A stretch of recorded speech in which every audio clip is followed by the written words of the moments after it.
So my wife Melissa and I were watching the stand-up comedian Aziz Ansari the other night, and in it he has this bit about internet controversies. And he tells a story about how there's a Pizza Hut pizza that was delivered to someone, and as they opened the box, in there the pepperonis were spaced out to make it look like a swastika, which is of course terrible.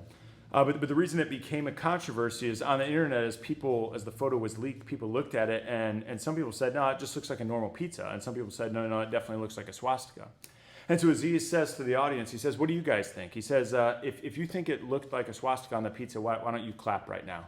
And so a portion of the audience claps. And then he says, now those of you that just thought it looked like a normal pizza, why don't you clap right now? And a portion of the audience claps. And then he hones in on one guy in the audience, and he says, excuse me, sir, I couldn't help but notice that you clapped, saying that you think it's just a normal pizza.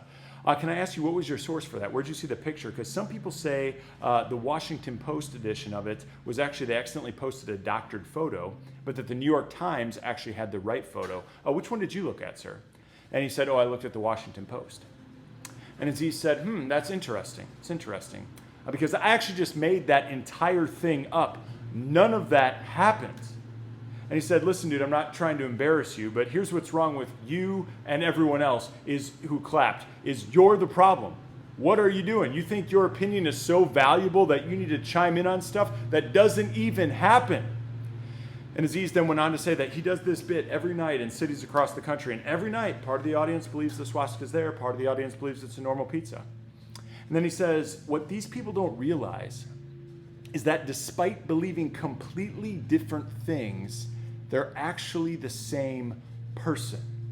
Because they don't really care about learning and exploring and discussing. They just want to chime in with their little programmed reactions. They already know what they think about everything. Here's my point in telling you that. We live in a time in which knowing what's actually true seems increasingly difficult. And we also live in a time in which we seem to be asked to give answers and opinions to things that we may or may not know that much about or may not exist at all. And so 2 things to keep in mind as we live in this reality. First of all, as it relates to truth. In John 14, Jesus says that he is the way, the truth, and the life. And so first thing we want to do is look to him as the source of truth, as ultimate truth. Now, obviously, that's not going to clarify everything you encounter every day on the internet. But to take time and say, he's the ultimate truth, to turn to him first gives us space to be thoughtful. And that leads to my second point, that as we're thoughtful, we can do what James tells us, to be quick to listen and slow to speak. Quick to listen and slow to speak, as we know that all truth finds its ultimate end in Jesus.